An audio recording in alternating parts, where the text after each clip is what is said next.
Ouais, brièvement. Moi, j'ai fait l'université simplement.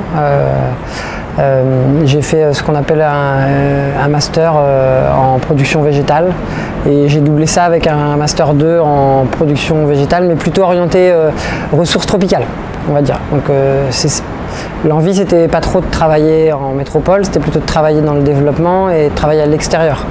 Donc j'ai fait des choses à Madagascar et puis j'étais assez lié à l'océan Indien de par ma vie personnelle et du coup je me suis retrouvé à La Réunion. J'ai fait des choses assez diverses, hein. J'ai fait de la gestion de ressources génétiques.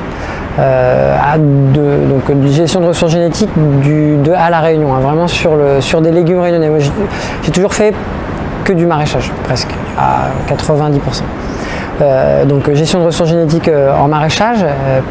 Après j'ai travaillé pour une coopérative agricole, donc là je faisais de la production, donc j'ai fait de la technique pure et dure en milieu producteur, donc animation de groupe, gestion de calendrier de production, des choses qui sont très classiques en coopérative agricole.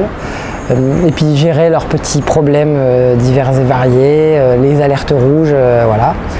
Et après ça, j'ai pris un poste de chargé d'expérimentation en maraîchage dans un institut technique ici à La Réunion. Et ce qui m'a amené en fait à l'agroécologie, c'est pas vraiment tout mon parcours en fait, parce que j'ai un parcours très il n'y a pas de parcours classique.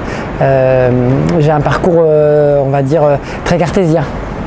Voilà, donc sciences agronomiques, facteurs, voilà, je faisais de l'expérimentation, on va dire, factuelle. Un facteur, on modifie un facteur, on fait des analyses statistiques dessus et puis on dit notre valeur est viable ou non viable.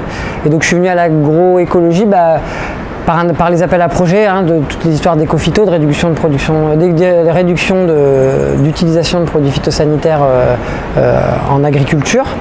Et donc nous on a monté un projet autour de ça à La Réunion, en maraîchage et avec de la tomate. L'idée c'était de réduire l'utilisation de produits phyto. Et donc je me suis un peu retrouvé dans tout ça, dans tous les termes de l'agroécologie, de la transition, de modification des systèmes de culture, de rupture, d'efficience, de substitution, plein de choses qui étaient un peu nouvelles, de conception, de reconception, de travail participatif, voilà, des choses qui n'étaient pas du tout dans notre vocabulaire et vraiment pas du tout dans nos habitudes de travail. Donc voilà, moi je suis un peu comme Obélix, je suis tombé dans la marmite pas forcément, du coup pas petit.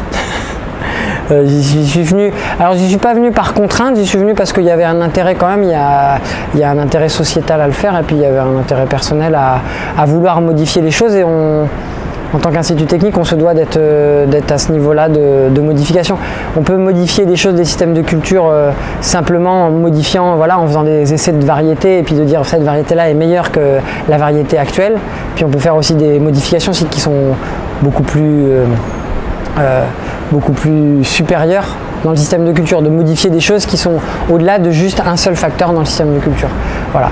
Donc on l'a fait, c'est pas forcément très facile, mais avec le temps et puis voilà, avec des rencontres, ça permet de modifier notre regard. Parce qu'en fait, il y a beaucoup de gens qui travaillent sur l'agroécologie depuis longtemps, mais ça n'avait pas forcément le vent en poupe. Enfin, je ne sais pas si on peut parler de vent en poupe, mais c'était des personnes qui étaient moins écoutées parce que forcément, les pouvoirs publics, les bailleurs étaient moins sensibilisés à ça. Donc c'est comme ça que moi je suis venu à l'agroécologie, on va dire.